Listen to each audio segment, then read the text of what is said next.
¿Qué tal? ¿Cómo están amigos y amigas de esta comunidad? Como siempre un gusto, como siempre un placer que nos acompañen. Sinaloa, por supuesto, continúa siendo noticia, continúa siendo un tema trascendental. Lo que ha pasado en las últimas horas son prácticamente 8 meses, si no es que ya 8 meses de esta situación. Y de todo esto nos va a platicar mi querido y admirado Marcos Vizcarra, periodista de la revista Espejo, a quien saludo, por supuesto, con mucho gusto. Marcos, ¿cómo estás? ¿Qué tal, Jesús? Qué gusto poder platicar contigo, con tu auditorio. Igualmente, querido y admirado. Oye, pues de entrada te preguntaría eso. ¿Han pasado qué? ¿8 meses ya prácticamente?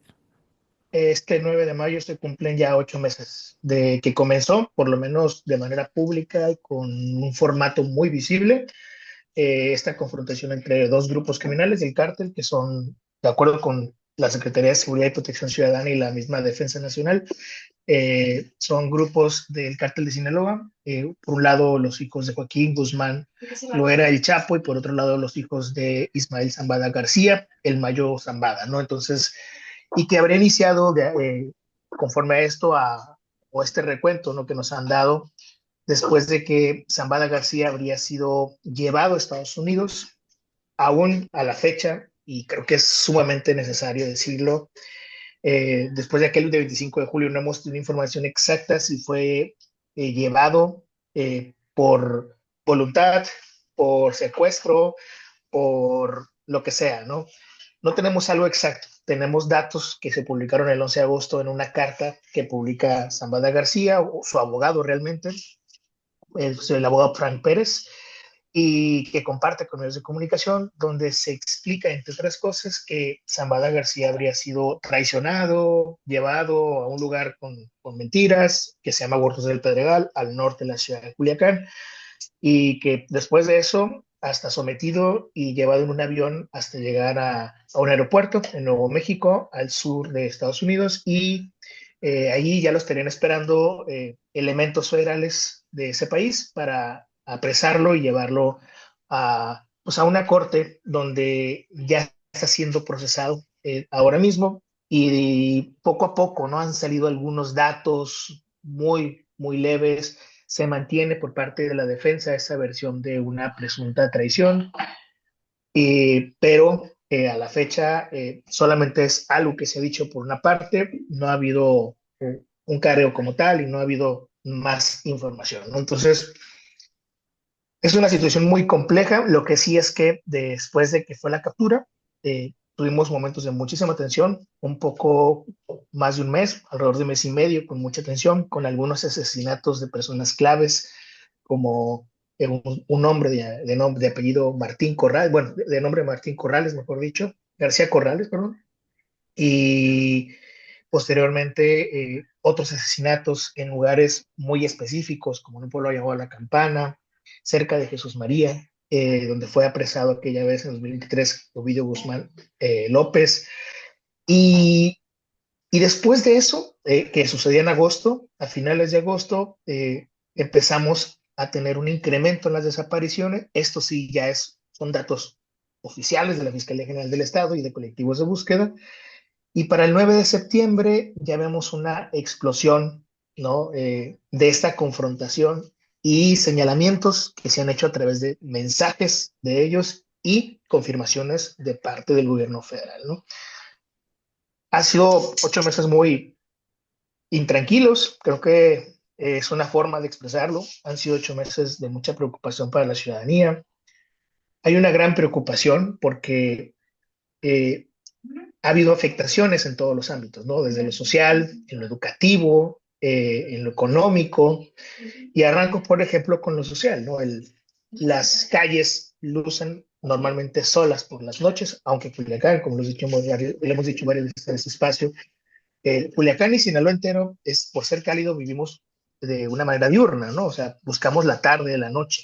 Y esa noche se nos ha privado porque se suele ocupar las noches y las madrugadas para cometer una gran cantidad de hechos delictivos, como bloqueos, balaceras, asesinatos.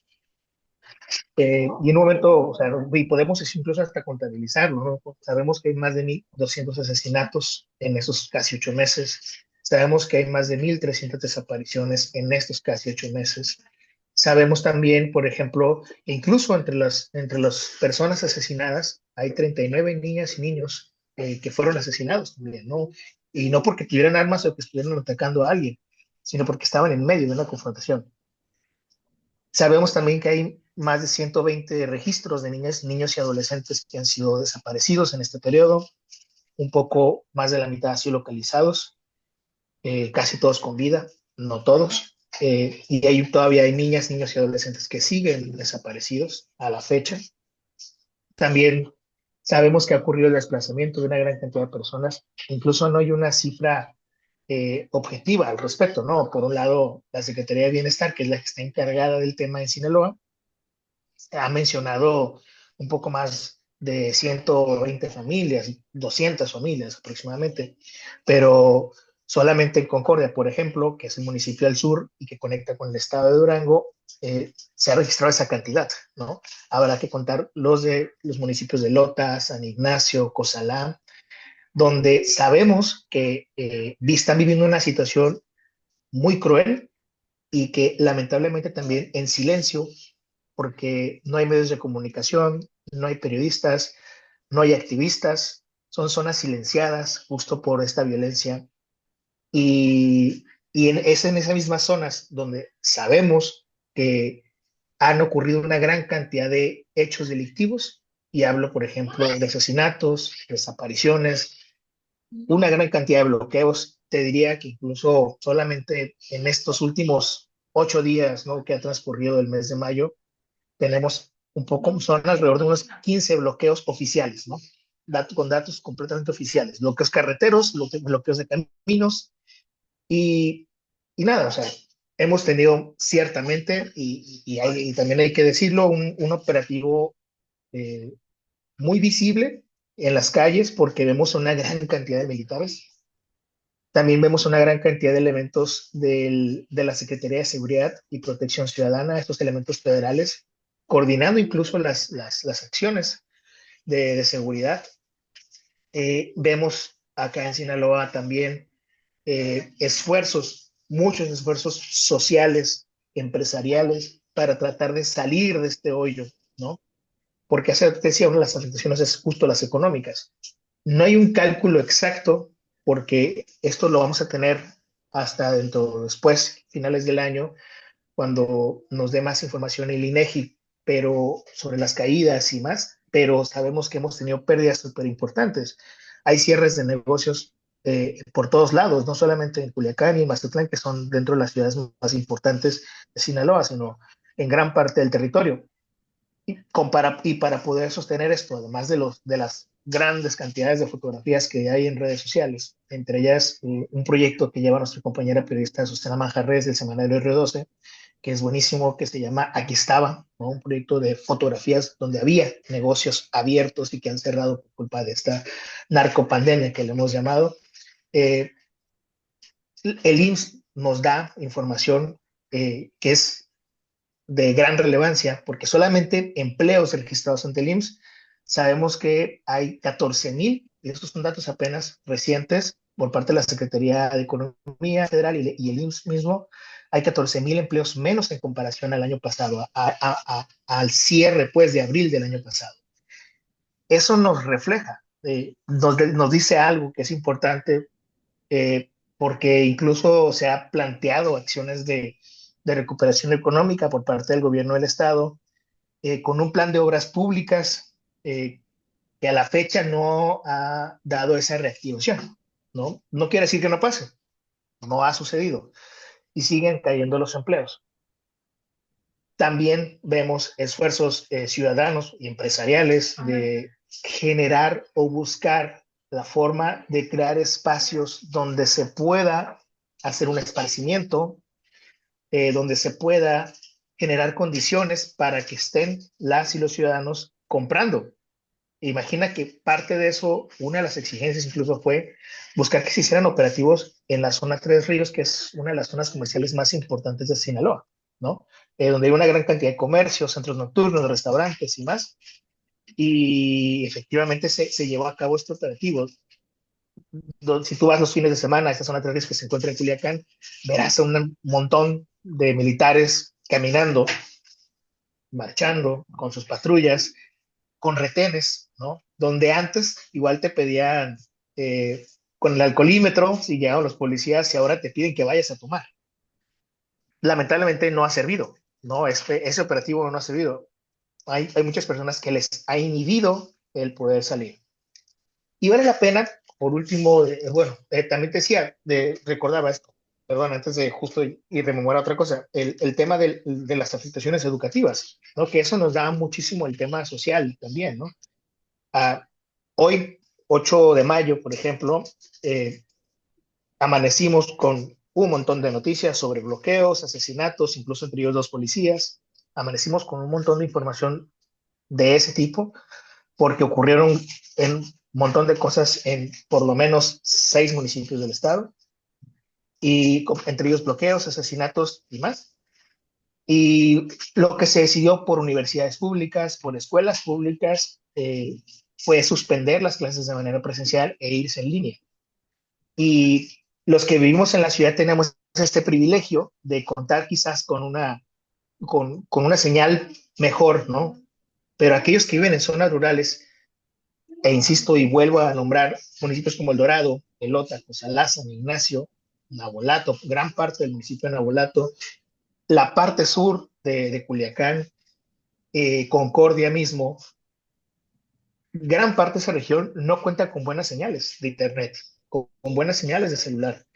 Entonces, eso ya lo habíamos visto, previsto en la pandemia de COVID-19 y ahora lo estamos volviendo a vivir. Entonces, todo ese rezago educativo no lo conocemos y seguramente lo conoceremos después con organizaciones civiles y quizás con estudios que haga el gobierno federal o el estatal, pero se está generando un rezago educativo importante porque no hay clases presenciales, sobre todo en zonas, insisto, rurales. Hay por lo menos 60 escuelas que desde que comenzó este problema no han abierto de manera presencial.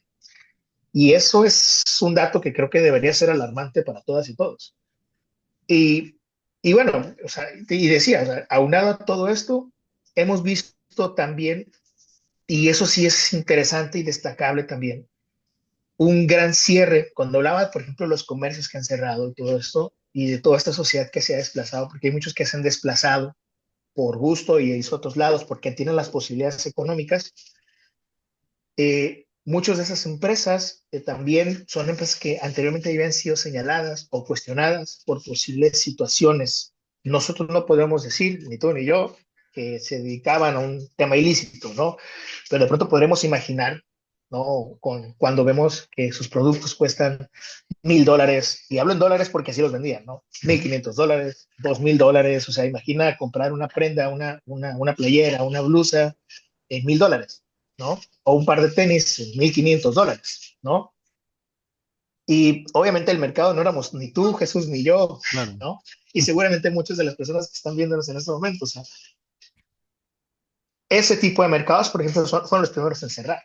Restaurantes que vendían totuaba con que es un marisco, bueno, un pescado que es ilegal, ¿no? Pero que se vendía y que hasta se anunciaba en la radio y que tenía sus decoraciones con oro comestible, con platos carísimos, so, que obviamente no los podíamos pagar ni tú ni yo, ¿no? Que significaba una quincena quizás, o sea, ese tipo de cosas y ese tipo de lugares cerraron. Con ello, eh, se ha afectado muchas cadenas, ¿no?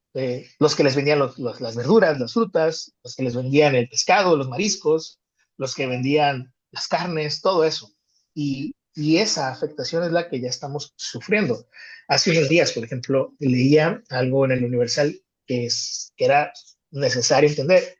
Ha crecido enormemente la tasa de personas morosas. Sinaloa es el estado que más creció en la tasa de morosidad, de acuerdo con datos de la Comisión Nacional Bancaria de Valores. Y eso creo que es un indicador súper importante para entender cómo hay mucha deuda que no se está pagando justo porque no hay manera de cómo pagarla. Empresarios acá han solicitado incluso la exención de impuestos por la situación y la respuesta ha sido no.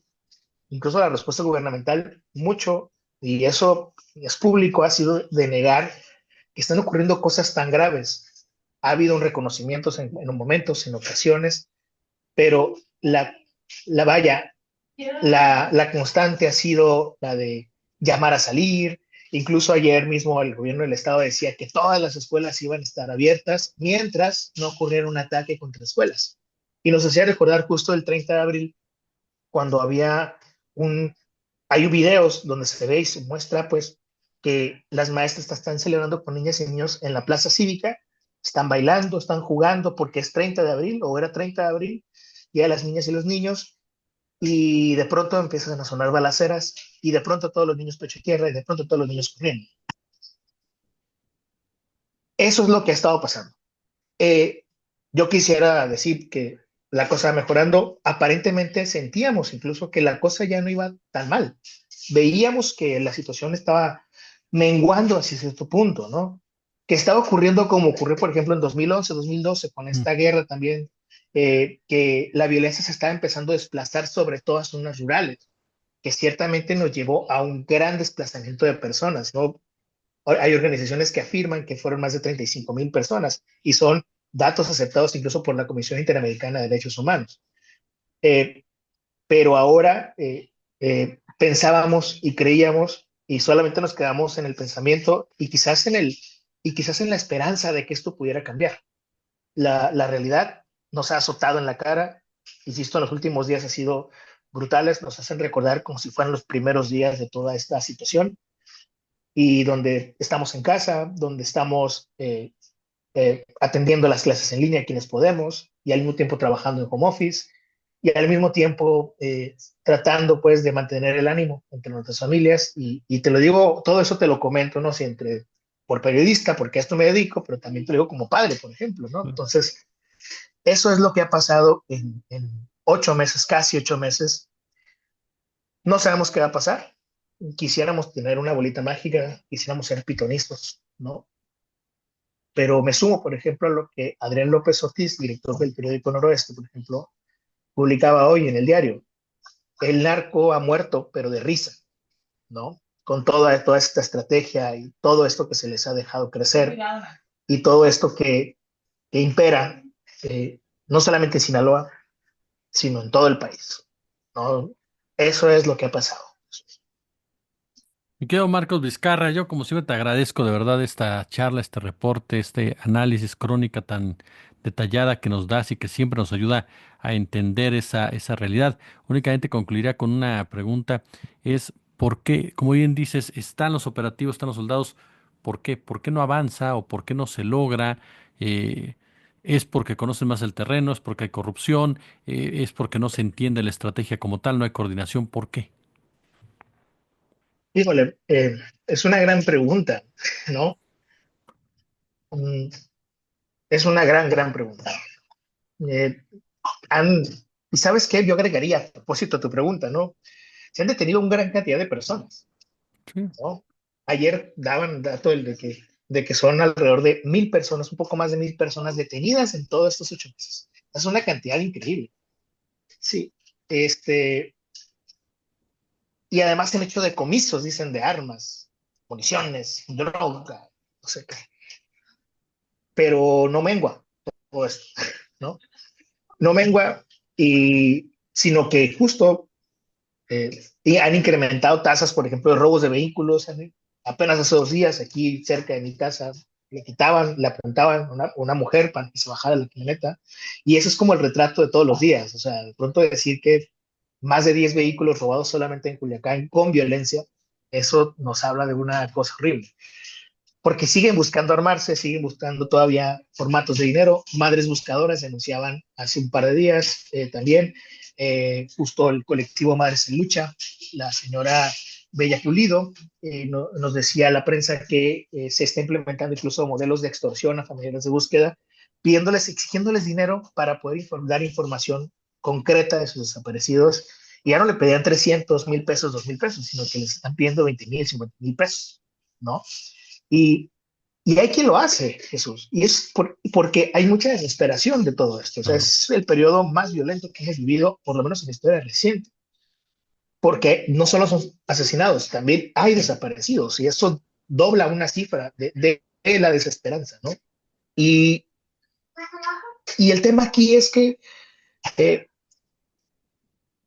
Aún con todo esto, hay que entender, y de veras lo insisto, yo sí creo que no se trata únicamente de un gobierno o de un gobernador o gobernadora o presidenta o presidente, sino que tenemos muchos años, ya no sé, ya no, no sé exactamente decirte cuántos, mm, prefiero decirte que no sé, pero sí muchísimos años de que se ha dejado crecer estas redes de macrocriminalidad, donde políticas y políticos están inmiscuidos en todo esto, que llevaron, ¿no? Y fortalecieron o dejaron fortalecer a estos grupos criminales.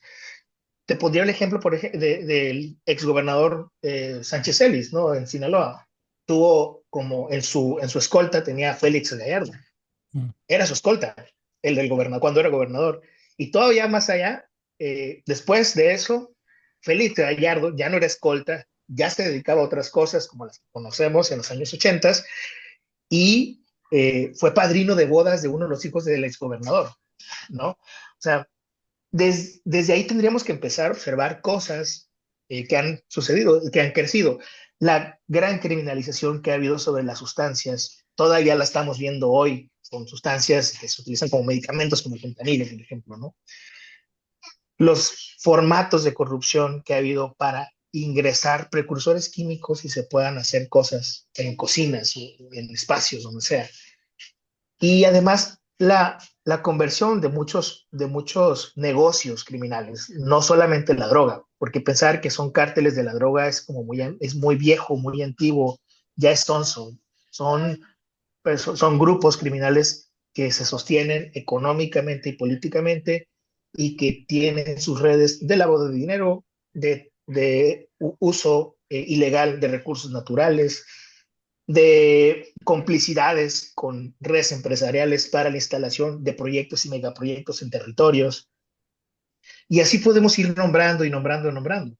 Entonces, si esto no ha acabado, y si esta creciente que tenemos en Sinaloa y que hemos tenido en Chiapas, en Guanajuato, en Jalisco ahora mismo también, lo que estamos viendo desde hace muchos años en Tijuana, lo que ha pasado en Ciudad Juárez, lo que está pasando en Tamaulipas, lo que está pasando en Zacatecas, es una muestra de que algo se dejó crecer.